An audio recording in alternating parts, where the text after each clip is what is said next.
24 अक्टूबर को उत्तर प्रदेश के झांसी में लल्लन टॉप अड्डा आयोजित किया गया। करीब 4 महीने बाद उत्तर प्रदेश में विधानसभा चुनाव प्रस्तावित हैं। ऐसे में तमाम राजनीतिक पार्टियों के नेता शामिल हुए और अपनी अपनी पार्टी का एजेंडा और विचारधारा जनता के बीच रखी। इसी दौरान भारतीय जनता पार्टी यानी बीजेपी की युवा नेता रुचि पाठक ने ऐसा दावा कर दिया कि सोशल मीडिया पर #99 years लीज ट्रेंड करने लगा। रुचि पाठक ने दावा किया और बोला, भारत को आजादी 99 साल की लीज पर मिली है। भारत कंप्लीटली आजाद नहीं है। वही मैं बता रही हूँ कि ये भी 99 साल की लीज पर ले पाए थे आप। अगर आप में इतनी कुब्बत थी तो पूरी आजादी लेते ना। उस टाइम क्यों आपने लीज पर ले ली? 99 साल की लीज पे? हाँ, ये जो आजादी हुई है ये 99 साल की लीज पर है। भारत कंप्लीटली आजाद नहीं है। कई लोगों ने बीच में टोका भी, पर रुचि अड़ी रही कि वो साक्ष्य प्रस्तुत कर सकती हैं।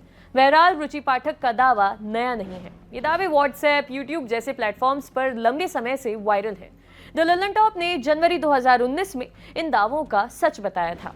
उस वक्त हमने संविधान विशेषज्ञ सुभाष कश्यप और पंजाब यूनिवर्सिटी में राजनीतिक विज्ञान के प्रोफेसर एम राजीव लोचन से बात भी की थी। इस वीडियो में हम रुचि पाठक के दावे समेत कुछ मिलते जुलते दावों का सच आपको बताएंगे, संविधान और राजनीतिक शास्त्र के माहिरों के कमेंट्स के साथ। सबसे पहला दावा, क्या भारत को आजादी 99 साल की लीज पर मिली है?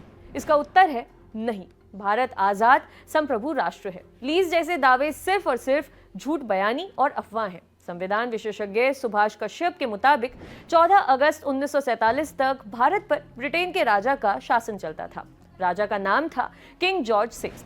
15 अगस्त रात 12 बजे से भारत और पाकिस्तान ब्रिटेन के 2 अभिराज्य बन गए। इसका मतलब था कि ये देश अपनी व्यवस्था खुद बना लेने तक ब्रिटेन से सलाह मशवरा करेंगे, लेकिन ब्रिटेन का कोई भी कानून इन देशों की संसद व्यवस्था की अनुमति के बिना लागू नहीं किया जा सकेगा। भारत स्वतंत्रता अधिनियम 1947 में इसका जिक्र किया गया है।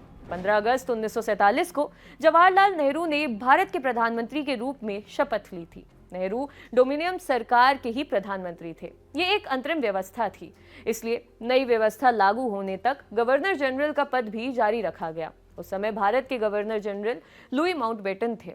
21 जून 1948 को सी राजगोपालाचारी भारत के गवर्नर जनरल बने। 26 जनवरी 1950 को आजाद भारत का संविधान लागू होते ही भारत एक संप्रभु गणराज्य यानी कि सोवरेन रिपब्लिक बन गया।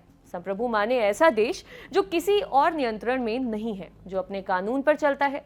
तो भारत में चलती है भारत की चुनी हुई सरकार की। भारत पर एक सदी से ज्यादा हम पर राज करने वाले ब्रिटेन के बस में भी नहीं है। भारत पर बस भारत के लोगों की चुनी हुई सरकार का राज चलता है।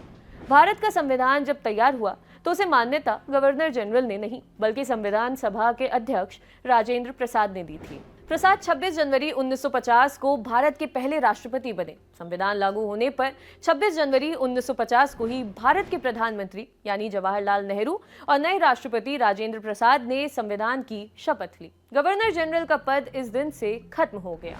इंडियन इंडिपेंडेंस एक्ट भारत के गणराज्य बनने तक ही लागू था। भारत के गणराज्य बनते ही इस एक्ट के प्रावधान अपने आप रद्द हो गए। संविधान के मुताबिक गणतंत्र शब्द का मतलब होता है जनता का, जनता के लिए, जनता द्वारा शासन। इसमें कहीं भी रानी का जिक्र नहीं है। इसके अलावा सोशल मीडिया पर दावा किया जाता रहा है कि सब